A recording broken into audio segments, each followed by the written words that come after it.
Il est habitué aux petites sorties aux grosses répercussions.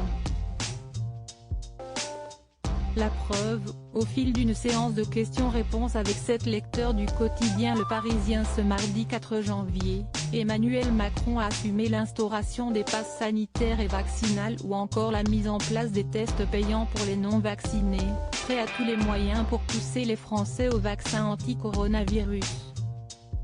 Même à agacer ceux qui voudraient encore la vaccination. Les non-vaccinés, j'ai très envie de les emmerder, a glissé le chef de l'État, et donc, on va continuer de le faire jusqu'au bout. Sans grande surprise, cette sortie incendiaire a provoqué un cataclysme du côté de la chronique politique.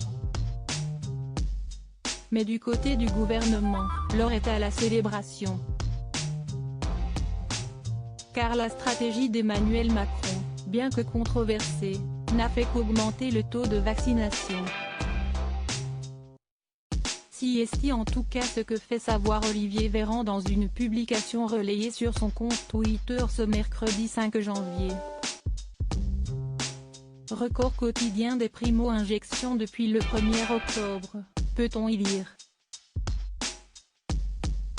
66 000 Français ont fait le choix du vaccin depuis hier soir. 66 000 Français qui font le choix de se protéger face aux formes graves du Covid.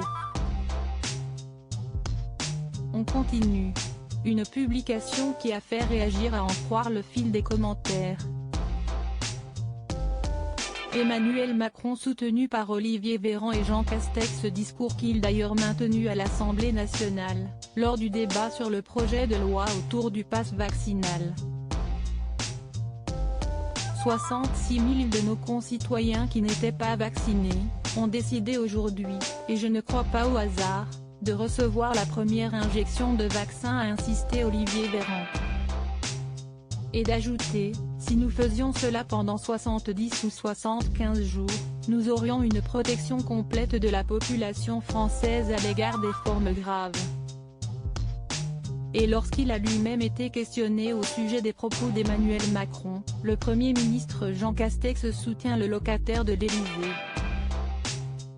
Qui outrage la nation? Qui fracture la nation? Qui conduit les soignants dans nos urgences à faire des choix éthiques dramatiques? Eh bien si est une infime minorité, a-t-il lancé dans l'hémicycle.